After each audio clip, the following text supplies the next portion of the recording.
दोस्तों, आज की इस वीडियो में आप लोगों को बहुत ज़्यादा नॉलेज मिलने वाली है। देखो, आप क्या करते हो, आप असफल क्यों हो रहे हो, आप सफलता क्यों नहीं प्राप्त कर रहे हो, इसका सबसे बड़ा रीज़न क्या है? आप कम्युनिटी को देख के चल रहे हो। जिधर भीड़ ज़्यादा, आप सोच रहे हो जिधर भीड़ ज़्यादा है उस तरह कुछ खास बात है। याद रखना, भीड़ को देख कर चलोगे तो यूं ही फिसलोगे।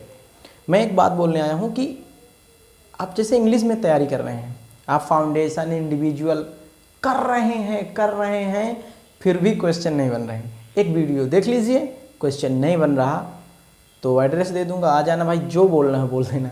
देखो, सबसे पहले आपको जो यहाँ माइंड में बात रखनी है वो ये कि इंग्लिश का कोई भी इक्विवेलेंट हिंदी में नहीं होता। There is no other equivalent English to Hindi. Okay, यहाँ पे इंग्लिश को हिंदी में नहीं करना है। मैं क्या बोल रहा हूँ कि आप क्या करते हो, हमें जो टीचर बताते हैं वो बोलते हैं कि नाउन का मतलब संज्ञा होता है, और मेरे अकॉर्डिंग नाउन का मतलब संज्ञा नहीं होता है। उन्होंने बोला कि प्रोनाउन का मतलब सर्वनाम होता है, मेरे अकॉर्डिंग प्रोनाउन का मतलब सर्वनाम नहीं होता है। ये हिंदी व्याकरण की चीज़ें हैं और ये हमारा इंग्लिश है। हमने एक बात बोला है कि इंग्लिश को हिंदी में बिल्कुल भी नहीं जोड़ना। हाँ, तुम अपनी मातृभाषा हिंदी से उसके थीम को समझो, ट्रांसलेट नहीं करना, थीम को समझना है। जैसे मैं अगर आपसे बोलूं कि देखो हमें कैसे पढ़ाया गया है, हमें बताया गया है, एक सेंटेंस अगर मैं आपको दूं, the train will have arrive. ठीक है, the train will have arrive. देखो कहाँ पे पढ़ाया गया। अब मैं इसकी हिंदी करता हूँ, ट्रेन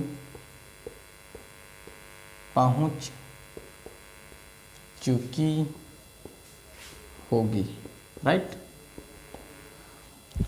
अब मैं आपसे बोलूं कि ये जो सामने आपके सेंटेंस दिख रहा है ये किस टेंस का है, तो आप बोलोगे ये फ्यूचर, क्योंकि हमें टीचर्स ने इसको फ्यूचर परफेक्ट में पढ़ाया है मेरे भाई, फ्यूचर परफेक्ट में। अब देखो, मैं आपसे बोलूं कि आपको मूवी देखने जाना था थिएटर में, मूवी का टाइमिंग 4 बजे था, और आप जब 4:05 हो रहा है और आप रूम पे हो और देखो अपने दोस्त से बोल रहे हो कि यार मूवी तो शुरू हो गई होगी, मूवी तो स्टार्ट हो चुकी होगी, मूवी तो स्टार्ट हो चुकी हुई होगी। तो यार मूवी स्टार्ट हो चुकी हो गई, ये बताओ 4 बजे का समय था, 4:05 हो रहा है, यानी 4 बज चुका है। वो समय फ्यूचर का है कि पास्ट का है, इस बात को सोचो। ट्रेन पहुंच चुकी होगी, ये पास्ट में आप बोल रहे हो कि फ्यूचर में? सोचो, मुझे तो ये पास्ट दिखाई दे रहा है और मैं अनुमान लगा रहा हूं, यानी मैं पास्ट में अनुमान लगा रहा हूं।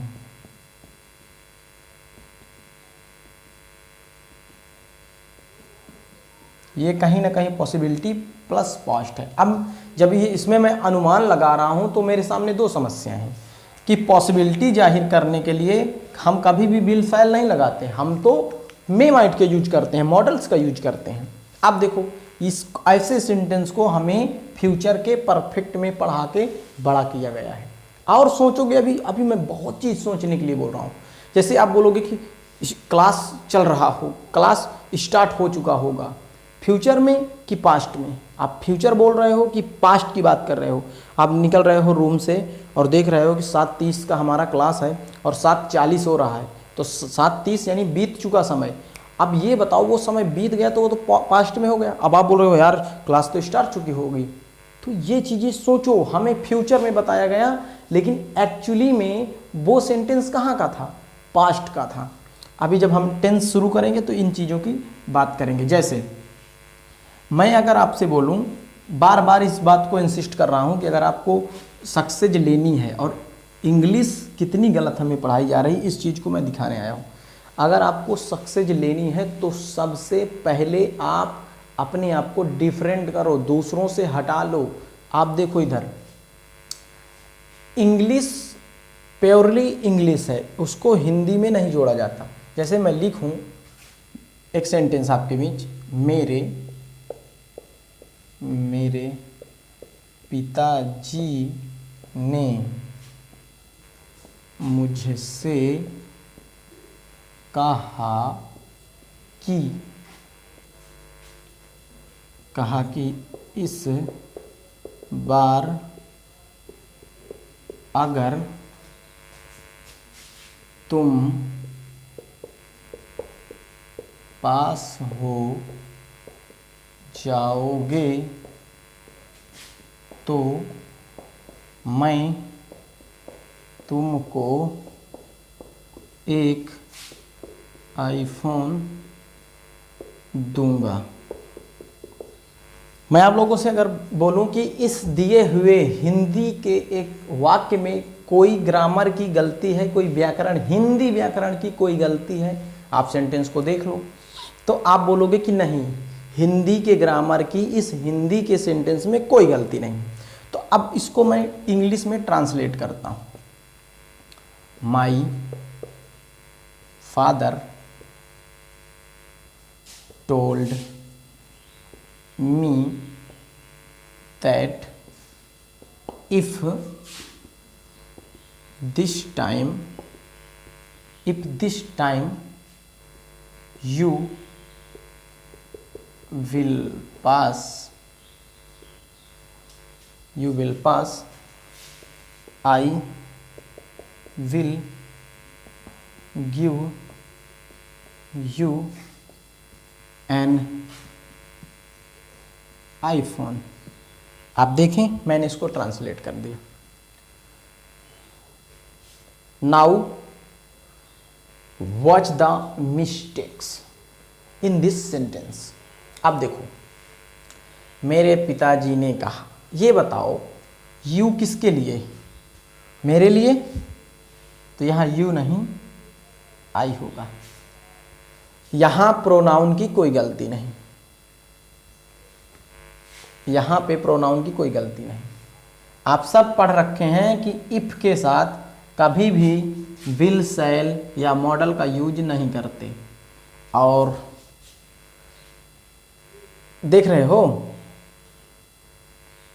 यहां पे इफ के साथ गागीगे लग रहा है, और इफ के साथ कभी भी हम विल, शैल का यूज नहीं करते। आप ये भी पढ़ रखे हैं कि पास्ट के साथ हम अगला सेंटेंस पास्ट में रखते हैं, तो यहाँ पास्ट नहीं, यहाँ हो जाएगा पास्ट। अब यहाँ पे आप देखो कि पास्ट के साथ हिंदी में फ्यूचर आप लगा सकते हो। ये आई किसके लिए? पिताजी के लिए ना, तो यहाँ पे आई नहीं ही होगा, विल नहीं वुड होगा, क्योंकि पास्ट इनटू पास्ट। देख लो 1 2 3 4 5 5 गलतियां थी इस सेंटेंस में। मैं बार बार इंसिस्ट इसलिए कर रहा हूं कि इंग्लिश का कोई भी इक्विवेलेंट हिंदी में नहीं होता। प्रोनाउन का मतलब सर्वनाम नहीं होता, प्रोनाउन का मतलब सर्वनाम नहीं होता। प्रोनाउन अपने नाउन के बदले नहीं यूज होता, देख रहे हो। यानी इंग्लिश को हमें इंग्लिश में ही पढ़ना है।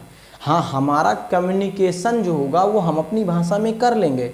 हम किसी सेंटेंस की थीम को अपनी मातृभाषा से समझ लेंगे, बट वर्ब का मतलब क्रिया, टेंस का मतलब काल, नाउन का मतलब संज्ञा, प्रोनाउन का मतलब सर्वनाम, एंड मतलब जो भी चीज़ें हैं, इंग्लिश का हिंदी इक्विवेलेंट नहीं होता है।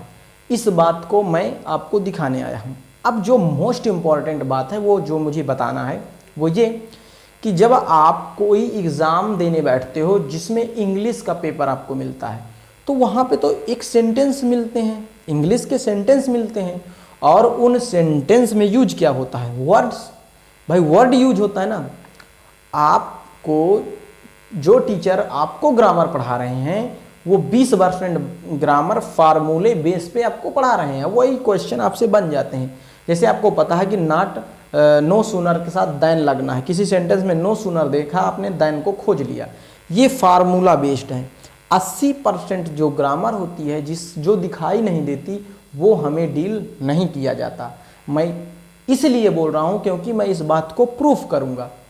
अब देखें हमें किस तरह पढ़ा के बड़ा किया गया है। राम आम खाता है, एक व्यक्ति का नाम लेके बताया गया है कि वो आम खाता है। अगर मैं दूसरे व्यक्ति का नाम ले लूँ, क्या वो आम नहीं खाता होगा? यानी मैं इन सारी चीज़ों को टेंस में डील करूँगा। तो आपसे बार बार एक बात बोलूँगा कि इंग्लिश का कोई इक्विवेलेंट हिंदी में नहीं होता। इंग्लिश प्योरली इंग्लिश है, इंग्लिश को प्योरिटी से इंग्लिश में पढ़ना है, ठीक है। और जब हमें सेंटेंस में वर्ड मिलते हैं तो भाई वर्ड्स का भी एक ग्रामर होता है, जिस ग्रामर को हमें डील नहीं किया गया, तो हम वर्ड्स के ग्रामर पे चर्चा करेंगे। तो आई होप कि आज की वीडियो आपको अच्छी लगी होगी। अगर आप पहली बार चैनल पे हैं तुरंत सब्सक्राइब कर लीजिए और बेल आइकन को जरूर दबा लीजिएगा, क्योंकि जो ही वीडियो पड़े नोटिफिकेशन आप तक पहुँचे। तो मिलते हैं हम नेक्स्ट वीडियो में, तब तक के लिए जय हिंद।